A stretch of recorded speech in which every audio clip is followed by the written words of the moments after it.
Olá, meu nome é Melina Móvel, sou estudante de Relações Internacionais e meu grupo vai falar sobre células-tronco. Eu vou citar os dois primeiros pontos, que é a relação do tema com a ética e depois sua historiografia. Para começar, eu vou fazer um breve resumo da definição do tema e suas divisões.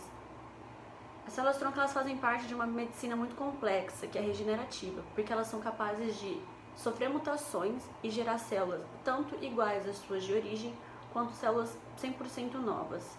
Uma das questões mais ressaltadas é que elas são capazes de reparar lesões dos mais diversos graus, tanto leves quanto muito graves, como, por exemplo, transplante de medula óssea para pacientes com leucemia. Existem 3 divisões principais quando o assunto são células-troncos, sendo 2 deles muito polêmicos quando a gente relaciona com a ética. A primeira divisão são chamadas células-tronco totipotentes. São células que são retiradas do embrião humano de 4 a 5 dias de fecundação, e elas podem formar células em qualquer tecido do corpo. Elas são as mais versáteis. A segunda classificação são as pluripotentes. Elas são um pouco menos versáteis porque elas não conseguem se modificar no tecido embrionário. E a terceira classificação são as multipotentes, que são tiradas da medula óssea ou do cordão umbilical, e elas não são tão versáteis, não conseguem se transformar em qualquer tipo de célula. Essas são chamadas células adultas, porque elas não são retiradas do embrião. Ao relacionarmos o uso das células-troncos na medicina com questões éticas e morais, a gente se depara com algumas questões que estão longe de chegarem em um senso comum. Isso porque as maiores polêmicas estão relacionadas ao sacrifício do embrião humano. A primeira questão é se a gente realmente tem o direito de tirar uma célula de um embrião para colocar em alguém já com vida, ou se esse embrião de 4 a 7 dias de fecundação ele teria os mesmos direitos que o indivíduo já formado. A segunda questão diz respeito à manipulação do material genético humano. Se o homem ele realmente tem esse direito de pegar uma célula, modificar conforme ele quer para colocar em outra pessoa. Aqui a gente teria que resolver se o bem coletivo tem um valor maior do que essa negação da manipulação, de falar não, o homem não pode manipular o material genético. Levando em consideração que os valores éticos eles são determinados pelos padrões sociais aceitos por uma sociedade, padrões esses que definem o comportamento humano, a questão aqui analisada ela tem sua origem justamente na dificuldade de encontrar soluções sincronizadas para 2 princípios morais, sendo ele o alívio do sofrimento humano ou a vida humana. Apesar de ser muito discutido o momento em que o feto se torna um ser humano, é possível afirmar que, apesar de não se encaixar nessa nomenclatura, a partir da fecundação, ele já pode ser considerado um ser vivo. E para complicar ainda mais o debate, ainda existe também a diferenciação do embrião congelado e do embrião clonado. Eles se diferenciam no seu objetivo principal. O embrião congelado, ele foi feito com a intenção de fertilização, com a intenção de gerar um ser humano, enquanto o embrião clonado, ele foi feito exclusivamente para ser destruído quando retirarem suas células-tronco. O debate desse tema gira em torno daqueles que acreditam que a vida humana só pode ser caracterizada depois da formação do sistema nervoso e por isso se torna justificável e aceitável a utilização de embriões para retirada de células-tronco, e seus opositores que acreditam que a partir da fecundação o embrião já possui direito à vida. Bom, agora eu vou falar um pouco sobre o meu segundo ponto, que é a historiografia dos estudos e dos pensamentos sobre células-tronco. Apesar do tema chamar bastante atenção dos pesquisadores desde 1800, que foi quando eles começaram a perceber que a célula poderia se propagar, os experimentos só começaram de fato no século XX. Os estudos com células-tronco em laboratórios começaram só no final de 1980 e começo de 1990, que foi quando começaram a perceber que existia a possibilidade de modificar o material genético. Só que com as questões éticas fortemente presentes na época, esse conhecimento acabou ficando um pouco limitado. Levando em consideração que o pensamento ético ele nunca é finalizado, sendo algo que se encontra em constante evolução e que vai se moldando conforme o tempo passa e o conhecimento humano também evolui, foi só no século XXI que esse campo da medicina foi enxergado como uma promessa significativa de uma fonte renovável de saúde. No Brasil, o uso desse procedimento começou mais tardiamente, só em 2001, que foi quando foi criado o Instituto Milênio de Bioengenharia Tecidual. Só que por não haver muito conhecimento por parte da população, esse tema acabou gerando muita discussão. O primeiro grande avanço em território nacional, quando o assunto são células-tronco, aconteceu em 2005, quando o Congresso Nacional aprovou o uso desses embriões unicamente para pesquisa. Só que por sofrer grandes contestações, precisaram pausar a iniciativa e responder a alguns processos judiciais. 3 anos depois, em 2008, o Supremo Tribunal Federal deu continuidade a esses estudos, alegando que só seria permitido utilizar os embriões que estavam congelados há 3 anos, já que eles não seriam mais apropriados para atingir o seu objetivo inicial, que seria a fertilização. Apesar da resistência, a sociedade começou a entender com o passar dos anos que aquelas células que já não teriam mais utilidade poderiam servir de alguma forma para ajudar outras pessoas. Mesmo com todo esse esforço, o tema ainda é muito questionado e tem se mostrado a necessidade de se debater cada vez mais para que haja o apoio não só do pessoal da área da saúde e da área científica, mas também o apoio da população, que tem se mostrado cada vez mais aberta para a aprovação desse método, já que as pesquisas têm sido muito intensas e os resultados têm se mostrado cada vez mais positivos. Olá, meu nome é Guilherme Candeza, eu estou no último ano de Relações Internacionais. Eu vou falar um pouquinho sobre o tema de ética e células-tronco, né? Diante de alguns princípios, conectando ele com alguns princípios de formação de consciência e liberdade. E, posteriormente, eu vou falar um pouco de alguns argumentos contra. Bom, a formação de consciência eu vou separar em dois quesitos, em duas partes, que é a de sociedade e a exclusivamente do indivíduo, exclusivo do indivíduo. Bom, na utilização das células-tronco, o conhecimento era extremamente limitado, né, principalmente no Brasil, dando ali um contexto histórico que é somente em 2005 que houve aquela aprovação diante da lei da biossegurança, aqueles quesitos de legalidade, né, e no decorrer da dispersão desse conhecimento e da informação, que inclusive foi extremamente rápida, a sociedade começou a exercer uma influência muito grande no momento que reparou que o procedimento envolvia a manipulação sobre o próprio corpo humano, né? E dessa forma adquiriu-se uma identidade pública diante disso, e que mesmo assim era considerada uma promessa da medicina. E é dessa forma que o procedimento deixa de ser algo de consciência reservada, né, a ser resolvida nas próprias esferas ali privativas e de fora individual, para virar um tema expressivo, repleto de desavenços, e é dessa maneira que a formação de consciência na parte societal que começa a ser originado, né? Ali eu começo a ter os primeiros argumentos a favor, a contra, né? Mas argumentos na parte de sociedade, não é algo baseado científico ou religioso. E a outra circunstância que é do indivíduo, né? Que emprega-se a formação de consciência quando já há o consentimento do indivíduo, né? Do paciente, no caso, e o médico que vai realizar o procedimento, o profissional tem que esclarecer como funciona o próprio procedimento, né? Quais são os riscos, se há, os benefícios, se há complicações também, e assim que aparece a questão de responsabilidade, né? A introdução da questão da responsabilidade diante do paciente e do médico, surgindo ali da premissa de liberdade. Agora eu vou mencionar um pouquinho sobre a questão da liberdade diante da bioética, né? Pois ressalta-se que a bioética já se enquadra nos moldes de liberdade. Afinal, aquele determinismo é abandonado a partir do momento que se envolve com um conjunto de reflexões como filosóficas, sociológicas, biológicas, psicológicas e a própria ética médica, né? E esses são os princípios que constituem a bioética, na qual tem que ser aprovada e legalizada para o profissional exercer ali sua função, né?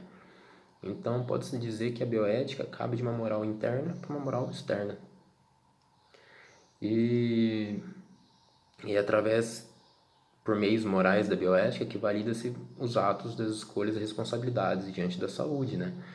como, por exemplo, a preservação da identidade e integridade física e psíquica, ou o princípio da autonomia do indivíduo de capacidade de deliberar, né? Aquela permissão do profissional de medicina de exercer o seu papel.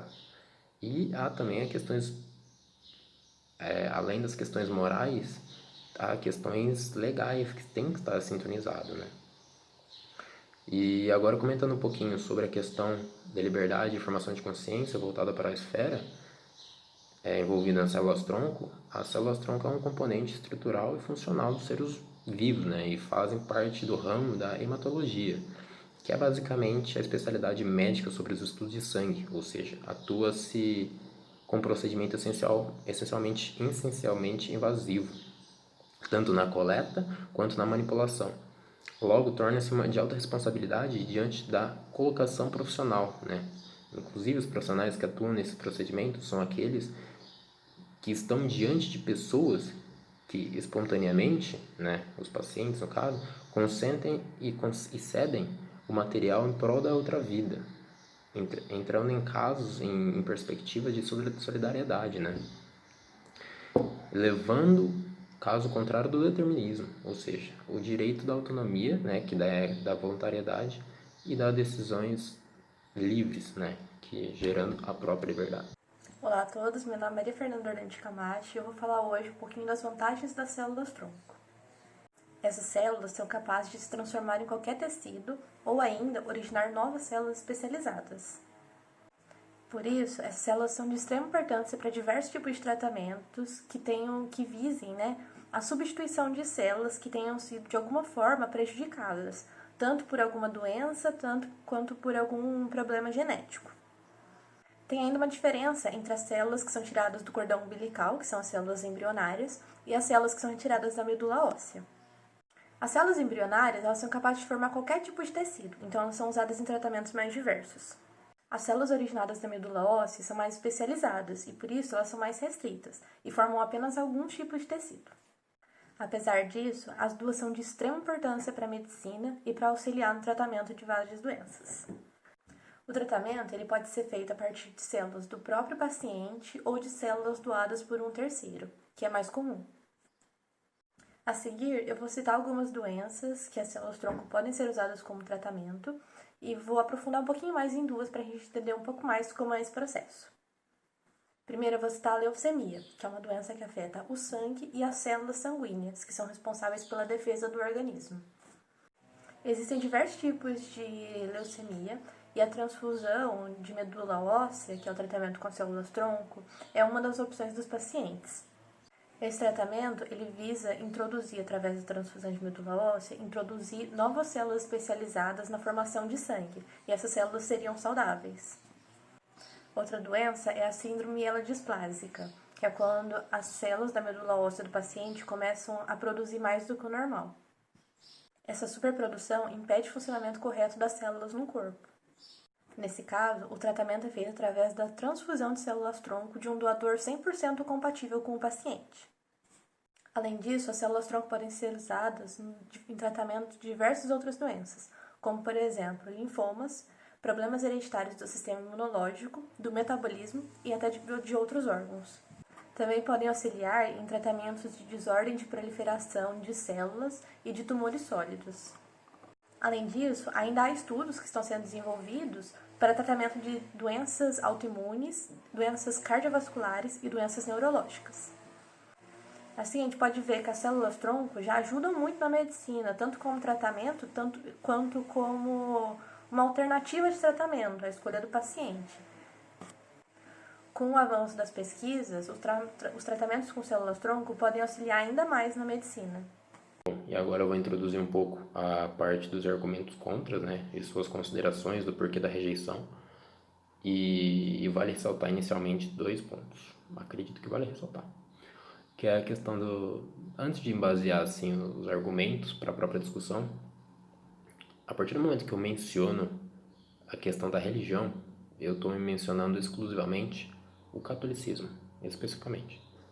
E também, a partir do momento que eu menciono medicina ou pesquisa científica ou questão científica, eu estou me referindo à ética, né? Porque ambos ali têm uma conectividade, ambos estão alinhados. 2 em 1. Então, bom, tido como um tema extremamente delicado, né? Pois mensura desentendimento diante das perspectivas éticas e religiosas, onde cada uma ali quem tem suas peculiaridades, e ainda tem um campo jurídico, mas não vem muito ao caso.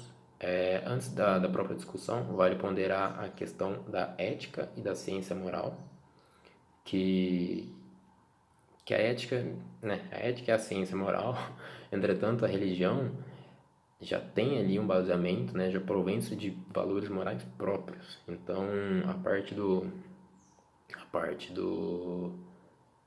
da diversidade já inicia-se aí, antes mesmo do próprio tema.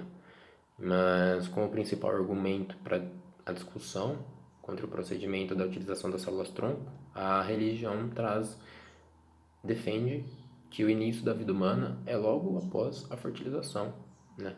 Ali já há conteúdos genéticos considerados para a religião. Entretanto, essa posição contraria a biologia, que considera vida somente como o surgimento do sistema nervoso, a formação do sistema nervoso que concede realmente a vida.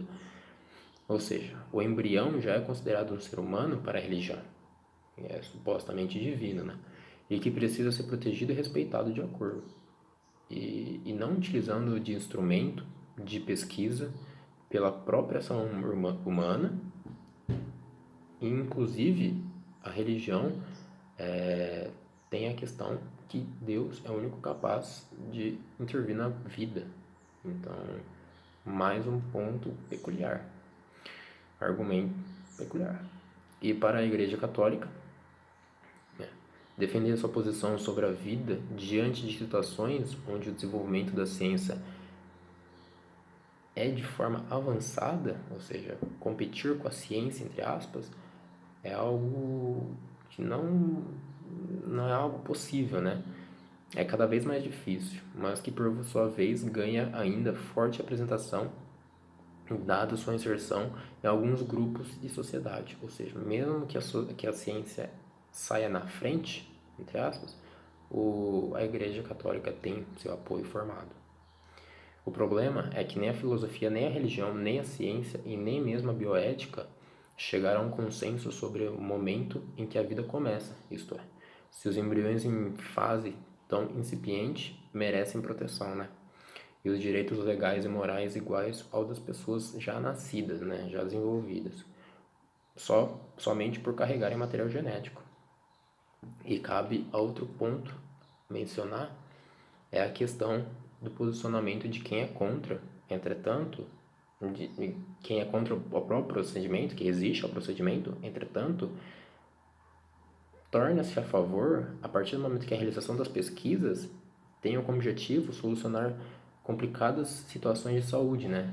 Entrando nos princípios do indivíduo sobre a sociedade, fundamentando a moralidade médica e cirúrgica, que é de nunca realizar um experimento independente que cause danos, independente da magnitude.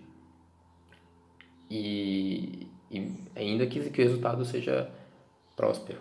Então, cabe à religião argumentos onde baseia-se propriamente a vida humana, onde a ciência não está ligada. Olá, eu sou a Maísa Barbosa do curso de Relações Internacionais e o tema do nosso trabalho é sobre ética nas células-tronco. A parte que eu vou falar hoje é sobre legislação e direitos humanos. Atualmente, no Brasil, não existe nenhuma lei específica sobre as pesquisas em células-tronco. O que existe é uma resolução do Conselho Nacional de Saúde que determina que os projetos de pesquisa devem ser aprovados pelo Comitê de Ética em Pesquisas para serem iniciados. Além disso, temos também uma lei de biossegurança, que foi aprovada em 2008 pelo Congresso Nacional, que tem uma abrangência um pouquinho mais ampla do que apenas as células-troncos. Ela também aborda sobre os organismos geneticamente modificados. No artigo 5º dela, foi estabelecido que as células embrionárias podem ser utilizadas em pesquisas, mas com algumas restrições. Por exemplo, os embriões eles devem ser produzidos in vitro, ou seja, no laboratório. Eles devem ser inviáveis ou congelados há mais de 3 anos e também tem que ter o consentimento dos genitores. É importante ressaltar que o Brasil proíbe e criminaliza a comercialização das células-troncos, assim como qualquer outro material biológico. Se fizermos uma comparação com os outros países que permitem as pesquisas de células-tronco hoje, o Brasil está um pouquinho atrás em termos de avanços e legislações que regulam essas pesquisas. Porém, mesmo assim, o país foi o primeiro da América Latina a aderir a essas pesquisas. Se analisarmos sobre a legislação brasileira, logo de cara a gente já consegue reparar no artigo 1º da Constituição, onde fala que o Estado precisa garantir o direito da dignidade da pessoa humana. E também, de acordo com o artigo 3º da Declaração Universal dos Direitos Humanos, todo indivíduo tem direito à vida, à liberdade e à segurança pessoal. Assim como também no artigo 25º, onde diz que todas as pessoas têm direito a um nível de vida suficiente para lhe assegurar a saúde e o bem-estar, assim como seus familiares. Portanto, podemos concluir que a utilização de células-troncos para pesquisa e dependendo também do seu resultado, não viola o direito à vida, mas assegura uma possibilidade de existência digna dos indivíduos que aguardam por um tratamento. Olá, eu sou o Walter Antônio Frascarelli Júnior, aluno de Relações Internacionais da matéria Ética e Cultura Religiosa. Eu vou falar sobre cultura religiosa e células-tronco. Após mapear os diversos argumentos com respeito aos embriões humanos em pesquisa e averiguar as definições sobre esse ser, este item vai se deter na análise de representações no contexto religioso. Dessa forma, pretende cercar sob ângulos distintos a argumentação sobre o Estatuto do Embrião Humano. O relatório Warnock, no qual se baseou a legislação do Reino Unido, que regulamenta a reprodução assistida e pesquisa com células embrionárias, criou uma descontinuidade no desenvolvimento embrionário ao propor a autorização da pesquisa em embriões humanos anterior ao surgimento da linha primitiva, o primórdio da medula espinhal, que ocorre por média de volta no 15º dia em embriões humanos.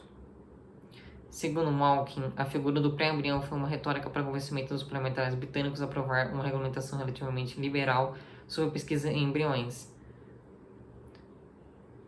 A figura do pré-embrião, tão importante na bioética, é renegada pelos documentos da Igreja Católica, não foi mencionada pelos informantes, embora vários cientistas entrevistados reconheçam a existência de um debate por segmentos da sociedade centrado em questões éticas e religiosas quanto à autorização para o uso de embriões humanos em pesquisa, poucos relacionaram a posição quanto ao uso do pertencimento religioso. A única entrevistada pertencente ao judaísmo desconhecia sua posição oficial sobre o uso de embriões humanos, mas deduziu: só sei que o judaísmo vai fazer tudo para salvar uma vida. A vida é a coisa mais importante. Talvez o maior conceito da religião seja a vida humana.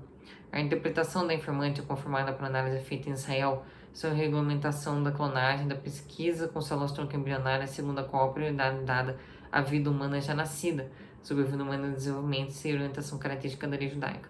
Price compara a liberalidade da regulamentação em Israel à ausência de polêmica na aprovação das leis, em contraste com diversos países da Europa e dos Estados Unidos, onde diversos grupos religiosos e pró-vida fazem manifestações para pressionar os parlamentares. A pesquisadora quer separar a instância da crença religiosa com suas orientações doutrinárias e morais da ética e necessidade de pesquisa. O embrião congelado não teria vida, por isso poderia ser usado para uma causa maior em benefício da humanidade. Ela foi questionada em sua igreja se seu projeto de pesquisa usava embriões humanos. Se a doutrina católica coloca a fecundação como marco inaugural da condição humana e usa argumentos de caráter biológico para isso, afirmando a unidade do processo, vários pesquisadores entrevistados usam argumentos quanto ao desenvolvimento embrionário para fundamentar sua aceitação do uso de embriões humanos em pesquisa. Diversos marcos físicos podem ser usados para atribuir ou negar a condição humana ao embrião. Se os cientistas mencionaram a fixação do útero, a função da necessidade do vínculo com o outro hipótese, a condição de viabilidade do embrião. Salem analisa diversos marcos físicos para a atribuição do estatuto da pessoa humana ao embrião, virando a representação desse como indivíduo, o valor supremo da cultura ocidental.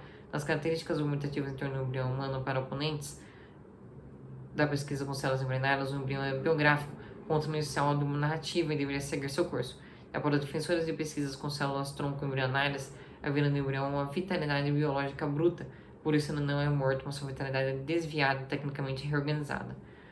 Obrigado e boa tarde.